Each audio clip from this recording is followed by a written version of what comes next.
Halo semuanya, perkenalkan nama saya Edi Cakra. Di sini saya akan presentasikan eh, portofolio saya yang berjudul Customer Segmentation, RFM Analysis, sebagai bagian dari kelas Customer and Marketing Analysis di Pacman. Sebelumnya, sebagai intro dulu, bahwa portofolio ini adalah eh, lanjutan dari portofolio sebelumnya, yaitu Campaign Analysis. Di sini, semua proses sudah ada,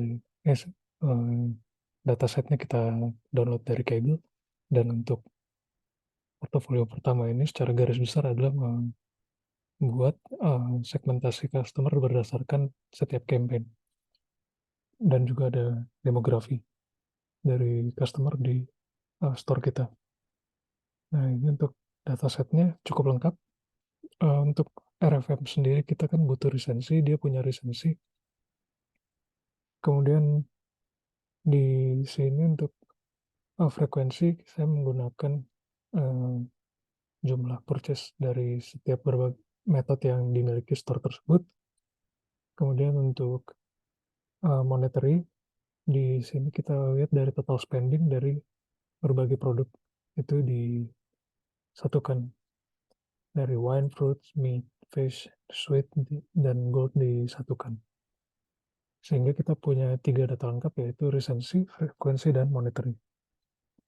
Kemudian untuk di sini semua proses berupa handling missing value, duplicates, outliers, dan membuat label encoded untuk kedepannya, dan berbagai proses EDA sudah dilakukan di marketing campaign analysis. Ini secara garis besar hanya penjelasan tiap campaign. Kita mungkin bisa bahas sebentar soal demografi yang ada di customer kita. Pertama, untuk income dari marital status, yang sudah menikah punya income lebih banyak dibanding yang belum. Kemudian untuk spending dari marital status juga cenderung sama. Kemudian income dari punya atau tidak punya anak cenderung memiliki income yang lebih banyak dibanding yang sudah punya anak, dan spendingnya juga lebih banyak untuk yang belum punya anak. Kemudian untuk income dari education status, PhD yang paling besar dibanding strata pendidikan yang lainnya. Kemudian secara spending juga PhD yang paling besar. Oke, kita masuk ke fokus kita kali ini adalah RFM analysis. Setelah kita melakukan segmentasi dari setiap campaign, kita tahu kalau beberapa campaign populer untuk beberapa segmen income, dan ada campaign yang tidak populer. Namun, eh, setelah masuk kelas customer dan marketing analysis, saya lihat bahwa yang paling efektif sebenarnya kita perlu menggunakan RFM segmentation, dan nantinya menggunakan clustering menggunakan RFM K-means. Kenapa hal ini penting? Pertama, RFM sendiri uh, merupakan merupakan kependekan dari resensi, frekuensi, dan monetary value, di mana resensi adalah seberapa dekat jarak pembelian customer antara hari ini dan terakhir membeli. Kemudian frekuensi adalah seberapa sering customer membeli, dan monetary value adalah spending amount dari setiap customer. Sehingga untuk problem statementnya sendiri kita butuh punya insight terhadap customer kita, sehingga kita bisa mengenhance marketing dan customer relationship kita. User dari analisis ini adalah marketing analyst, campaign manager, dan decision maker, dengan goal adalah membuat customer segmentation, kemudian mengidentifikasi high value customer dari yang paling recent membeli, paling sering membeli, dan spending terbesar. Kemudian kita bisa membuat marketing yang lebih targeted. Kita tahu segmentasi dari customer kita, sehingga kita tahu misalnya customer A lebih perlu diskon dibanding customer B, dan kita bisa memaksimalkan revenue dari customer B dengan menambah bundling offering atau semacamnya. Kemudian kita bisa melakukan customer retention dengan mendeteksi lebih dini customer yang RFM-nya cukup rendah dibanding yang lain. Ya, untuk PDA sudah kita lakukan di portofolio sebelumnya.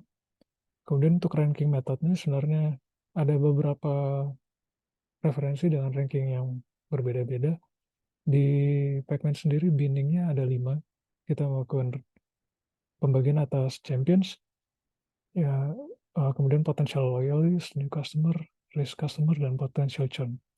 Ini adalah hasil plot clusternya di mana champions ada yang paling kiri atas, di mana dia cukup paling recent dan cukup sering membeli. Kemudian yang potential churn atau cukup jarang muncul dan jarang membeli, dan terakhir membeli juga cukup jauh jaraknya dari sekarang. Oke, ini adalah tambahan visualisasi aja untuk heatmap-nya.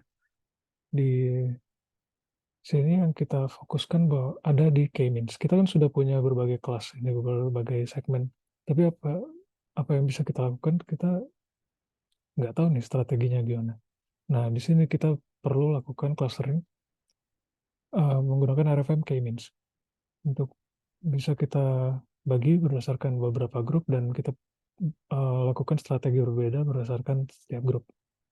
Untuk jumlah clusternya sendiri kita lakukan analisa menggunakan elbow method, dan di sini number of clusternya di kapan dia belok di sekitar 3. Kemudian ini hasil clusternya. Untuk cluster 2 yang monetary besar dan recent user. Kemudian yang target kita adalah yang hijau, yang cluster 2, big spender kita dan cukup frequent mengunjungi toko dan berbelanja.